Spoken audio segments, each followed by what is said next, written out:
नमस्कार, तुम्हा सर्वांचं स्वागत आहे सोबत स्वयंपाकमध्ये. आज आपण बनवणार आहोत शेवयांची खीर आणि ती खीर बनवण्याकरिता जे काही इंग्रेडियंट्स लागतील ते मी तुम्हाला सांगते.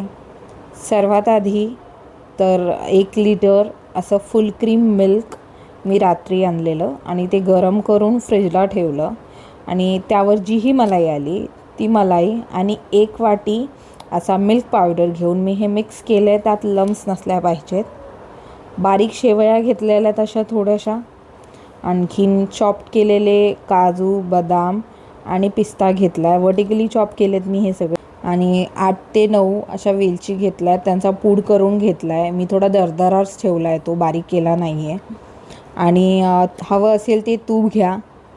आणि शेवटला लागणारा इंग्रेडियंट्स म्हणजे साखर. That's all. खूप इझी पीझी लेमन स्क्वीझी अशी रेसिपी आहे. तर चला बनवूयात.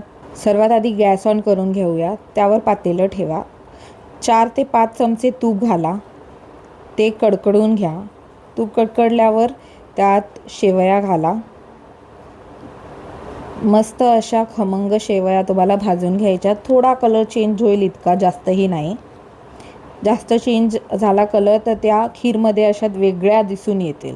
सो अशा खरपूस भाजून घ्या आणि होईल तितक्या शेवया काढा. जास्त निघणार नाही, तुटलेले राहू द्या, त्याने इफेक्ट नाही होणार. स्लो गॅसवर इथून पुढची जी ही प्रक्रिया आहे ती करायची आहे. आता त्यात आपण कुटलेला वेलचीचा पूड घालूया. मध्ये आपण जितकाही कापलेले काजू, बदाम, पिस्ता आहेत ते टाकूया. ते खमंग भाजल्यावर त्यात दूध टाकूया आणि मग आपण ह्यात मलईचा आणि मिल्क पावडरचा मिक्स टाकूयात. ह्याने खीरला जो रबडीला एक फिनिश येतो, थिकनिंग इंग्रेडियंटसारखा हा काम करतो.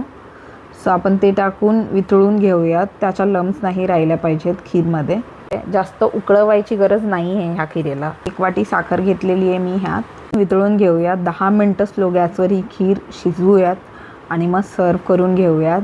खीर आवडली असेल तर प्लीज लाईक, सबस्क्राईब आणि कमेंट करा. आणि अशाच रेसिपीजसाठी स्टे कनेक्टेड. थँक्यू.